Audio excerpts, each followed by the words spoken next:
Hello friends, welcome back to the Kaapi corner. ഇന്ന് അമീർ ഖാൻ പ്രൊഡക്ഷൻസിൻ്റെ ബാനറിൽ കിരൺ റാവ് സംവിധാനം ചെയ്ത ലാപത്ത ലേഡീസ് എന്ന ഹിന്ദി സിനിമയെക്കുറിച്ചുള്ള വിശേഷമാണ് ഈ വീഡിയോയിലൂടെ നിങ്ങൾ കാണാൻ പോകുന്നത്. അപ്പം മുന്നേയുള്ള വീഡിയോകളിൽ പറഞ്ഞതുപോലെ ഇതൊരു പുതിയ യൂട്യൂബ് ചാനലാണ്. അതുകൊണ്ട് തന്നെ നിങ്ങളുടെ സപ്പോർട്ട് മാക്സിമം ഉണ്ടാകണം. ഈ ചാനൽ സബ്സ്ക്രൈബ് ചെയ്യാത്ത ആരെങ്കിലും ഉണ്ടെങ്കിൽ ദയവ് ചെയ്ത് ചാനലൊന്ന് സബ്സ്ക്രൈബ് ചെയ്തേക്കുക. അതുപോലെ വീഡിയോ ഇഷ്ടപ്പെട്ടാൽ ലൈക്ക് ചെയ്യുക. അതുപോലെ ഫ്രണ്ട്സിൻ്റെ അടുത്തും ഫാമിലിയൊക്കെ ഒക്കെ ഷെയർ ചെയ്ത് കൊടുക്കുക. പിന്നെ അതുപോലെ നിങ്ങൾക്ക് എന്തെങ്കിലും അഭിപ്രായമോ നിർദ്ദേശങ്ങളോ എന്തെങ്കിലും ഉണ്ടെങ്കിൽ വീഡിയോയുടെ അടിയിൽ ഒന്ന് കമൻ്റായിട്ടും കൂടെ രേഖപ്പെടുത്തിയേക്കുക. അപ്പോൾ നമുക്ക് നേരെ വീഡിയോയിലേക്ക് പോകാം. ഇത് ലാപത്ത ലേഡീസ് എന്ന സിനിമ പ്രൊഡ്യൂസ് ചെയ്തിരിക്കുന്നത് അമീർ ഖാനും കിരൺ റാവുവും ജിയോ സ്റ്റുഡിയോസും ചേർന്നാണ് സിനിമ പ്രൊഡ്യൂസ് ചെയ്തിരിക്കുന്നത്. ഡിസ്ട്രിബ്യൂട്ട് ചെയ്തിരിക്കുന്നത് യാഷ്രാജ് ഫിലിംസ് ആണ്. സംവിധാനം ചെയ്തിരിക്കുന്നത് കിരൺ റാവു തന്നെയാണ്. കിരൺ റാവു അമീർ ഖാൻ്റെ വൈഫായിരുന്നു. മുന്നേ ധോബിഘട്ട് എന്ന് പറയുന്നൊരു സിനിമ സംവിധാനം ചെയ്തിട്ടുണ്ട്. ഒറിജിനൽ സ്റ്റോറി ബിപ്ലബ് ഗോസ്വാമിയുടെയാണ്. തിരക്കഥ സംഭാഷണം സ്നേഹ ദേശായിയും ദയാനിധി ശർമ്മയും കൂടെ ചേർന്നാണ് തിരക്കഥയും സംഭാഷണം ചെയ്തിരിക്കുന്നത്. അതുപോലെ മ്യൂസിക് രാം സമ്പത്ത് ആണ് മ്യൂസിക് ചെയ്തിരിക്കുന്നത്. Editing Jabeen Merchant and cinematography by Vikas Naulakha. ഇത് ഏകദേശം ഒരു 4-5 കോടി ബഡ്ജറ്റിലാണ് ഈ സിനിമ ഒരുക്കിയിരിക്കുന്നത്. പക്ഷേ തിയേറ്ററുകളിൽ നിന്നും ഏകദേശം ഒരു 30 കോടിയോളം സിനിമ കളക്ട് ചെയ്തിട്ടുണ്ട്. അത്യാവശ്യം വലിയൊരു ഹിറ്റ് തന്നെ ആയിരുന്നു സിനിമ. കാരണം എന്താ പറയുക, ഹിന്ദി സിനിമയിൽ നമുക്കിപ്പോൾ അറിയാം കൂടുതലും എന്താ പറയുക, രാജ്യസ്നേഹവും പാകിസ്ഥാൻ പാസവും ഒക്കെ ആയിട്ട് മൊത്തത്തിൽ ബോംബിട്ടുകൊണ്ടിരിക്കുന്നൊരു കാലമാണ്.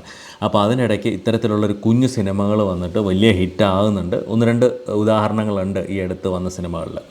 അപ്പം നമുക്ക് നേരെ സിനിമയിലേക്ക് കിടക്കുകയാണെങ്കിൽ, ഇതൊരു നിർമ്മൽ പ്രദേശ് എന്ന് പറയുന്ന സാങ്കല്പിക ഗ്രാമത്തിൽ നടക്കുന്നൊരു കഥയാണ്.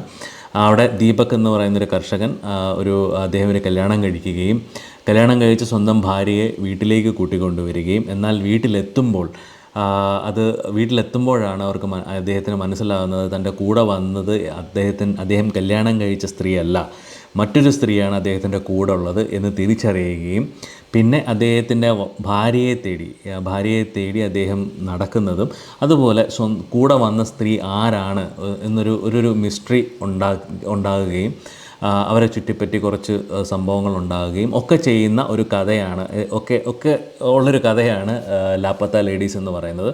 വളരെ ഇൻട്രസ്റ്റിംഗ് ആയിട്ടൊരു പ്ലോട്ടാണ്. ആ ഒരു പ്ലോട്ട് കണ്ടിട്ട് തന്നെയാണ് ആക്ച്വലി അത് നെറ്റ്ഫ്ലിക്സിൽ ഇത് വായിച്ചിട്ട് തന്നെയാണ് ഈ സിനിമ ഞാൻ കണ്ടത്. എനിക്ക് ഭയങ്കരമായിട്ട് ഇഷ്ടപ്പെടുകയും ചെയ്തു. അത്ര മനോഹരമായിട്ടാണ് ഈ സിനിമ എടുത്തിരിക്കുന്നത്.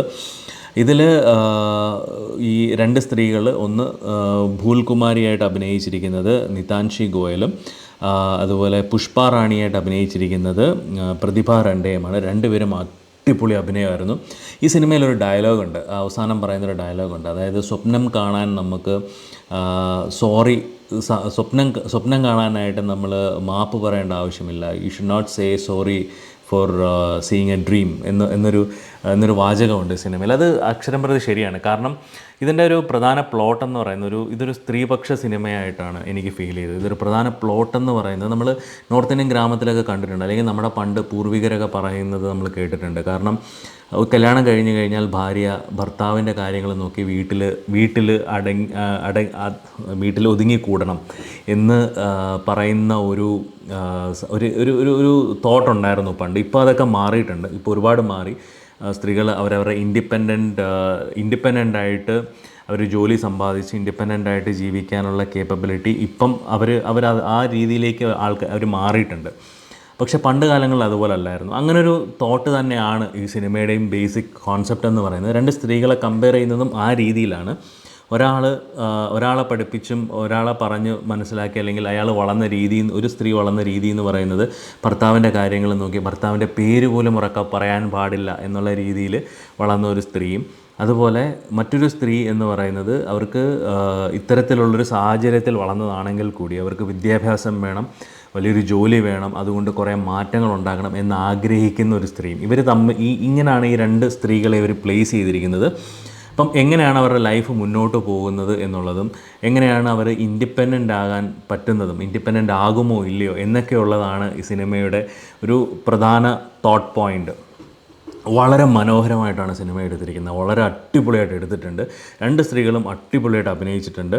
അതുപോലെ ഛായ കദം വളരെ ഇമ്പോർട്ടൻറ്റ് റോളിൽ സിനിമയിൽ അഭിനയിച്ചിട്ടുണ്ട്. അവർ നല്ല രീതിയിൽ ചെയ്തിട്ടുണ്ട്. അവർ കുറേ ഹിന്ദി സിനിമകളിൽ ഇപ്പോൾ കാണുന്നുണ്ട് പുള്ളിക്കാരി. അവർ നല്ല രീതിയിൽ അഭിനയിച്ചിട്ടുണ്ട്. പക്ഷേ എന്നെ ഏറ്റവും കൂടുതൽ എന്നെ ഇമ്പ്രസ് ചെയ്യിച്ചത് ഇതിലെ സ്പർശ് ശ്രീവാസ്തവയാണ്. ഈ ദീപക് എന്ന് പറയുന്ന ക്യാരക്ടർ സ്പർശ് ശ്രീവാസ്തവ. ആക്ച്വലി സത്യം പറഞ്ഞാൽ പുള്ളിക്ക് ഒരുപാട് പെർഫോം കഥ കേൾക്കുവാണെങ്കിൽ പുള്ളിക്ക് ഒരുപാട് പെർഫോം ചെയ്യാനായിട്ടൊന്നും ഉണ്ടെന്ന് നമുക്ക് തോന്നില്ല. കാരണം തൻ്റേതായ ഒരു കുറ്റം കൊണ്ട് തനിക്ക് ഭാര്യയെ മിസ്സായി പോകുന്നതും അത് ആ ഒരു കുറ്റബോധം മനസ്സിലിട്ട് പക്ഷേ ഭാര്യ എവിടെ പോയി എന്നറിയാതെ ഭാര്യയെ തേടുന്നതുമൊക്കെ അങ്ങനെ ഒരു ക്യാരക്ടറാണ് പുള്ളിയുടേത്. അപ്പോൾ ആ ഒരു തോട്ട് കിടിലമായിട്ട് പുള്ളി പെർഫോം ചെയ്തിട്ടുണ്ടെന്നുള്ളതാണ്. നമുക്കൊരിക്കലും ഒരു സ്ഥലത്തും അദ്ദേഹം ഒരു ഫുള്ളി ഡിപ്രസ്ഡ് ആണ്, ഫുള്ളി ഇതാണ് എന്നുള്ളൊരു തോന്നൽ നമുക്കുണ്ടാവാത്ത രീതിയിൽ വളരെ മനോഹരമായിട്ടാണ് അത് അദ്ദേഹം ചെയ്തിരിക്കുന്നത്. പോലീസ് സ്റ്റേഷനിൽ പോയി കംപ്ലയിൻറ്റ് ചെയ്യുന്ന സീനിലായാലും അതുപോലെ ഒരു പൊളിറ്റീഷ്യൻ്റെ അടുത്ത് പോകുന്നതായാലും എല്ലാം വളരെ വളരെ മനോഹരമാണ്. വളരെ ഇന്നസെൻ്റ് ആയിട്ടുള്ളൊരു ക്യാരക്ടർ എങ്ങനെയാണോ ബിഹേവ് ചെയ്യുന്നത് ആ ഒരു രീതിയിലാണ് പുള്ളി ഈ ക്യാരക്ടർ ചെയ്തിരിക്കുന്നത്. വളരെ മനോഹരമായിട്ട് പുള്ളി അത് ചെയ്തിട്ടുണ്ട്. അതുപോലെ ഇമ്പ്രസ് ചെയ്യിച്ച മറ്റൊരു ക്യാരക്ടറാണ് ഇതിലെ പോലീസ് ഓഫീസറായിട്ട് വന്ന രവി കിഷൻ. പുള്ളി മാംല ലീഗൽ ഹേ എന്നും പറഞ്ഞുകൊണ്ടൊരു സീരീസിലും ഒക്കെ അഭിനയിച്ചിട്ടുണ്ട്. പക്ഷേ പുള്ളി വളരെ മനോഹരമായിട്ട് നല്ല രീതിയിൽ പുള്ളി പെർഫോം ചെയ്തിട്ടുണ്ട്. ഓവറോൾ അടിപൊളി സിനിമയാണ്. നിങ്ങൾക്ക് എന്താ പറയുക, വളരെ മനോഹരമായിട്ടുള്ള one of the best Hindi movie എന്നുള്ള കാറ്റഗറിയിൽ നിങ്ങൾക്കൊരു സിനിമ കാണണം എന്നുണ്ടെങ്കിൽ ധൈര്യമായിട്ട് നിങ്ങൾക്ക് നെറ്റ്ഫ്ലിക്സിൽ എനിക്കൊന്ന് 2 മണിക്കൂറെങ്ങാണ്ടേ ഉള്ളെന്ന് തോന്നുന്നു പടം. 2 മണിക്കൂറോ ജസ്റ്റ് 2 മണിക്കൂറിന് മുകളിലെങ്ങാണ്ടേ ഉള്ളൂ പടം. പക്ഷേ വളരെ മനോഹരമായിട്ട് നിങ്ങൾക്ക് ഒരിക്കലും ഒരു സമയനഷ്ടമാവില്ല. അടിപൊളിയായിട്ട് എൻജോയ് ചെയ്ത് കാണാൻ പറ്റുന്ന ഒരു പക്ക ഫീൽ ഗുഡ് മൂവിയാണ് ലാപ്പത്ത ലേഡീസ് എന്ന് പറയുന്നത്.